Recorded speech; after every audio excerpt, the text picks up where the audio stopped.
shout out to Ashley Madison, Yellowwood Dressage, for providing me with the awesome panda suit. Cheers. Okay. Rumpelstiltskin, challenge accepted. What I'm actually here to do today, though, is talk about snaffle bits and bridles. Recently, I had a discussion with somebody that they were unclear about how the severity of bits and what's mild and what's not.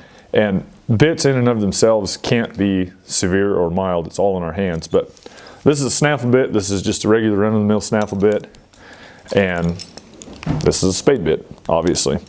And so there's this idea in the horse world that this is something that's really, really mild, and that you should never have a necessity to go out of anything like this because you don't need anything more, and you should always be mild, and we don't want to cause pain, and blah, blah, blah, blah, blah, blah, blah.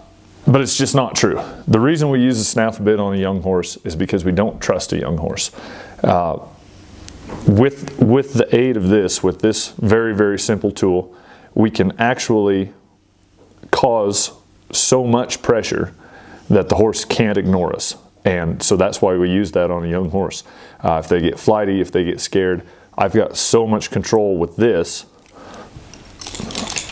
rather than this. This they can hide from, this they can get away from, this they can learn to put their head in a manner where I can't put any pressure on them. This they can't. I know this looks wild, but I'll explain the differences here in just a moment. So one of the things about a snaffle bit, this whole idea about the nutcracker effect where it goes like this and pokes them in the roof of the mouth, that's not true. It can't physically happen because of the conformation of their mouth. But what it does do is if I pull on both reins, which you're not ever supposed to do in a snaffle, if I pull on both reins, it does cause some tongue relief here. And we hear tongue relief and we think relief, like a good thing, like, oh, what a relief.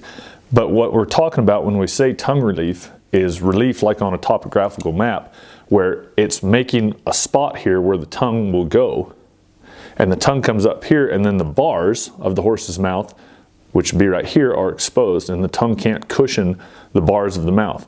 Now the bars are extremely fragile and extremely sensitive. So what can happen when we pull on both reins with the snaffle is we can put an immense amount of bar pressure on the horse, and we can cause a lot of pain. Here's some other things about a snaffle. The snaffle, the only way it actually works is if I pull this rein or this rein. If I'm pulling on both reins, it's not working correctly. But if I'm pulling with one rein or the other, that's how I communicate with a horse. It's a very, very unsophisticated and very low level of communication. It's only a direct pull, and it has everything to do with my timing and my feel, because this doesn't have any sophistication in it at all. Another thing I want to talk about a snaffle bit before I go on to the bridle. We like to think that this is very mild, but there's nothing to stop this in the sense that there's no leverage to it. So this is a zero leverage bit. A lot of times you hear people call it a 1-to-1 ratio. That's incorrect. A 1-to-1 ratio is a teeter-totter, which is an extremely large amount of leverage. This is zero leverage. And because it's zero leverage, that means as hard as I can pull is as hard as this is, as much pressure as this can put on. So just in experimentation on my own, I'm not an extremely strong man, and I can stand flat-footed and pull a little over 400 pounds to me, just dead pull. Now if I add a saddle with stirrups, then I have all the leverage in my back. I've made myself into a leverage device, and so then just a straight pull, I can pull closer to 800 pounds using my back for leverage.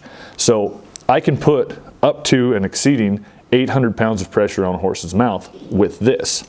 Now with a curb bit, and a spade is a signal bit but can be used as a curb bit, can be used as a leverage bit. This one doesn't have a curb on it just because it doesn't.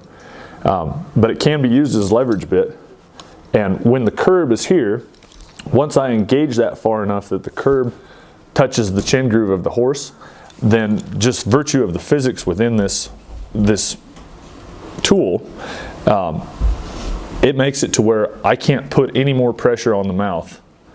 I can pull as hard as I want, but there's only so much pressure is going to be put on the mouth. Yes, a lot of pressure will be put on the curb groove of the horse, on the chin groove of the horse, but I can only put so much pressure on the mouth. And so this literally curbs itself from me putting more pressure on. Let's talk about some other things. Like I say, this looks really severe, but in fact, it's actually an incredibly mild bit. One of my good friends said one time, a horse likes any bit he can run through, and that's why all horses like a spade bit, because a horse can learn to run through this real easily.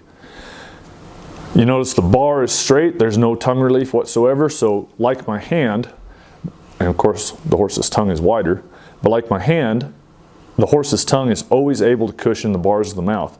So when I engage this bit and I get the curb pressure, then the pressure is from this bar pressing down on the tongue.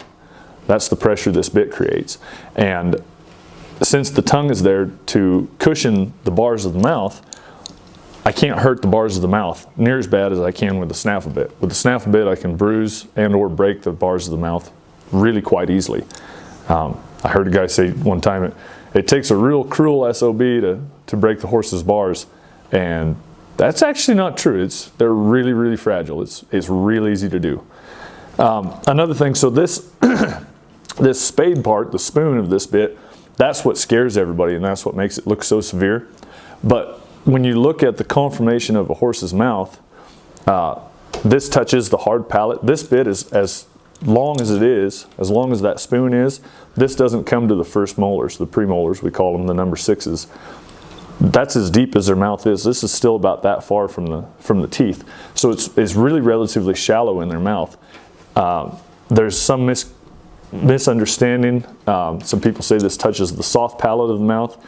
The soft palate of their mouth is about that far back from where this bit is. The soft palate's way back there. So this touches on the hard palate. The hard palate is some pretty thick and tough skin, as well as some other kind of material in there, ligament kind of stuff in there, and then bone. And there's really not all that much feeling on the hard palate. There's some nerves and there's some this and that, but there's not a lot of real sensitive feeling there. So even if this does, which this is, when used properly, shouldn't ever touch the hard palate, but even if this does touch the hard palate, there's not a lot of real sensitive material in that part of the horse's mouth to hurt. And then furthermore, it's the same curvature, and so all it does is just press on the roof of the mouth, if it touches at all. It doesn't poke. A lot of people think it pokes, this part pokes into the roof of their mouth. It doesn't. The curb keeps it from doing that. And so this bit with a curb on, correctly adjusted, can only articulate about that far. And so all it can do is just press on the roof of the mouth. And like I said, it's also not supposed to do that. Also, because there's so much more surface area going on here, there's a lot more sophisticated communication with the horse. And so this bit, and some people would say it's wore out, but I actually had it made this way because a spade bit, the old saying is it takes 10 years to get one broke in. So Rod Tuzier makes them to where they're already broke in like this. This isn't really all that old of a bit. And so just the articulation right there in the cheeks, that's all the signal I'm giving to a horse most of the time when I'm riding it in this bit. And of course it takes a real broke horse and a lot of training to get to where that right there is all the movement I need to give them to signal them. But when used properly, that's all I need to do. And actually the spoon lifting off of the tongue is the communication. That's what they feel, and that's where they react from that spoon. If I go any further than that spoon lifting off of the tongue, you can see it a little bit there. I'm way over exaggerating that. But that spoon lifting off of the tongue is the second signal. The primary signal, the second signal, and then the curb actually engaging is the final signal. Also the braces here, braces, triggers, there's a lot of different names for these, but these work on the lips of the horse in the same kind of manner that the Snaffle does. And so the movement of those gives the horse a lot of communication. This really isn't severe. If I go to wooling and pulling and really jerking on it, of course, yeah, I can cause some pain with that. But if I go to wooling and pulling and really jerking with this, I can cause way more pain, way easier, way faster. Again, a horse learns to pick this bit up and hold it with its tongue. What it actually does is it pushes the bit up against the roof of its mouth and holds that bit. And by doing that, any severity that this possibly could have, if I were to use it wrong, the horse can guard from that. He can protect himself from that and get away from it. From this, while they do learn to hold this with their tongue too and push it up into their mouth, I can always get past them.